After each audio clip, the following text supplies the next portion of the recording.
Myriam Ménassé, on vient d'entendre des lectures, hein, des poèmes de votre père, Michel. Qu'est-ce que ça fait d'être la fille d'un poète? Eh ben, c'est émouvant d'abord parce qu'il m'a transmis l'amour des mots que j'ai essayé de transmettre à mon tour à mes élèves, puisque j'étais prof de lettres, je suis prof de lettres toujours. Il n'empêche que j'étais prof de lettres sur le terrain, que maintenant je suis prof de lettres au CNED comme correctrice. Là en fait, moi j'ai été extrêmement touchée par Pavés et fenêtres en fait, qui a été publié chez Oswald en 1971 et qui dit à la fois son amour de la vie. Il décline à la fois sa verve amoureuse en dédiant des poèmes d'amour à ma mère, Jeanne Ménassé. Et donc il l'appelle par son nom, elle s'appelle Jeanne, donc Shoshana, d'Ulysse, de Galilée, tout ça, où 3 framboises font ta bouche, 2 framboises font l'été. Enfin, une espèce de verve fraîche, amoureuse et simple, heureuse que j'adore. Comme quand Picasso, au moment où il est le plus heureux avec Jacqueline, je crois, Françoise Gillot, pardon, à Antibes, ne peint que des oursins ou des choses simples. Le trait se fait fin et simple. Et finalement, c'est au cœur de ces choses les plus épurées et les plus fraîches et douces que je suis le plus touchée, moi, par cette écriture-là du début. Et puis après, c'est une poésie engagée aussi, dans laquelle il conteste la guerre du Vietnam, dans laquelle il déplore les injustices, le racisme, voilà, Che Guevara, donc il rend hommage à des... Il en a mal à Palestine. Oui, voilà, exactement. Et puis, par ailleurs, alors j'ai un projet, c'est de constituer une maquette de CD en ressuscitant donc, des poèmes qui ont été interprétés brillamment par Michel Bernard dans les années 70, et dont elle a composé les musiques aussi. Et puis, donc je travaille dessus depuis 2 ans avec Clélia Bressa, une pianiste accompagnatrice. Donc je les interprète et je les chante à mon tour. J'écris en ce moment, j'ai bouclé un manuscrit autobiographique avec Sylvie Bancel de l'Aleph, voilà, et Hélène Massip aussi, pour aborder des différents pans de ma vie aussi.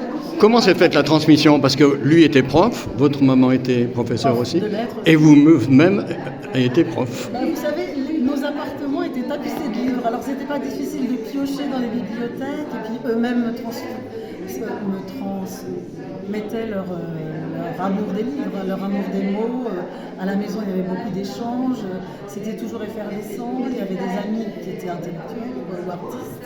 Donc il y avait à la fois un amour incandescent pour les arts, quels qu'ils soient, la musique, la peinture, la poésie, la littérature, le cinéma. Quand on a vécu à Évian, quand on vivait là-bas, on était d'abord au bord du lac Léman, qui est un tableau en soi, changeant, baroque, magnifique. Et on prenait le bateau qui faisait la navette vers Lausanne. Alors les eaux du lac s'ouvraient et on allait voir le musée de l'Élysée de Lausanne, de la photographie, la cinémathèque de Frédéric Buach, le musée d'art brut qui a été une révélation au niveau artistique pour moi. Ça a transformé mon regard sur l'art, définitivement. Et puis les biennales d'art textile aussi à Lausanne qui sont extraordinaires, d'une beauté fantastique. En ce moment d'ailleurs, il y a l'artiste Magdalena Bakanovic ou un nom comme ça qui expose à la Tate Gallery de Londres et dont les œuvres vont être transférées à Lausanne début juillet et on va aller la voir cette exposition avec mon mari. Et puis sinon, alors donc j'ai ce projet de maquette de disque pour révéler des textes poétiques, chanter les miens avec des musiciens, et puis chanter ceux de mon père qui avait été interprété par Michel Bernard, faire paraître ce petit manuscrit modeste. J'essaie de faire paraître des poèmes aussi régulièrement chez Verso grâce à Alain Wexler qui m'encourage à écrire et qui me donne des conseils visés aussi pour épurer mon écriture.